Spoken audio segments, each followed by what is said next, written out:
Ayan, hello guys. Ayan, magandang hapon. Ayan, may binili tayong kamote Q. Dito lang malapit sa amin. Isang baso siya, 25. O, diba? Masarap na, masustansya. Ilagay natin dito. Bagong luto, nagmumoist pa.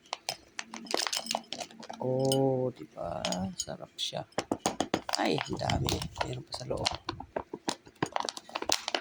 Ayan, para share-share na lang kami kakain. Yeah, sarap ng ating kamote Q stick. Sarap siya. Guys, ito kain tayo. Ating kamote. O, diba? Bagong luto. So, mayroon ito. Dalawa yung binili ko. Guys, pagtamahin na natin. Ito pa ang ating turon. Yan. Dalawa sila. Isa diyan pambaon yung turon. Ito ang ating kamote Q. Share-share na kami. Bye-bye. See you next video. Kain tayo. Merienda na. Like, comment, and share my videos. Thank you. And subscribe my channels. Bye-bye.